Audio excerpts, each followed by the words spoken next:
மைக்கேல்மா, இப்போ நான் தான் உன் டீமோட கோச். உனக்கு ஒரு இன்ஸ்பைரிங்கான கதை சொல்லணுமே, சொல்லட்டுமா? ஒரு குழந்தை அவங்க அம்மா வயிற்றுல 3 மாச கருவா இருந்தப்போ குழந்தைக்கு வளர்ச்சி சரியில்லை. அதை கலைச்சிடலாமான்னு அதோட அம்மா கிட்ட கேட்டாங்களாம். அதுக்கு அந்த அம்மா ஒத்துக்கல.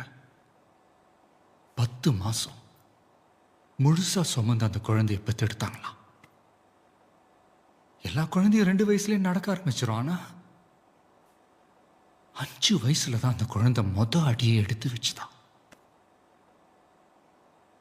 நடக்குமான்னு நினைச்ச அந்த குழந்தை 8 வயசுல ஃபுட்பால் ஆடிச்சான். 15 வயசுல ஜூனியர்ஸ் லெவல்ல நேஷனல் சாம்பியன், 16 வயசுல அண்டர் 18, 18 வயசுல திரும்பவும் ஒரு மேஜர் ஆக்சிடென்ட். வாழ்க்கை பூரா ஸ்டிக்கோட தான் நடக்கணும்னு டாக்டர் சொல்லிட்டாங்களாம். அவங்க சொன்னதை எல்லாம் பொய்யாக்கிட்டு திரும்பவும் 6 மாசத்துல அவ கிரவுண்டுக்கு வந்தா. ஸ்டேட் டீம்ல செலக்ட் ஆனா. எது அவளோட பலவீனம்னு சொன்னாங்களோ அதையே அவ தன்னோட பலமா மாத்தினா. அவ வாழ்க்கையில அதிசயம் எதுவும் தானா நடக்கல, அவ நடத்தி காட்டினா.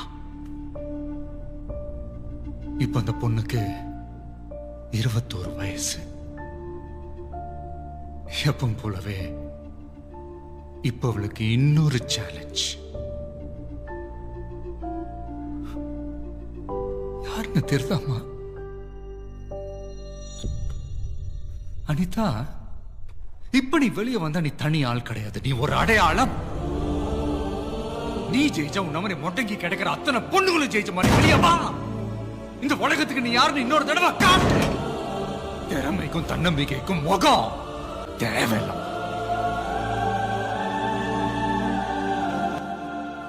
இந்த டிக்கெட்டை நான் இங்க வைக்கிறேன். இன்னைக்கு ஈவினிங் 5 மணிக்கு உனக்காக வெயிட் பண்ணுவேன்.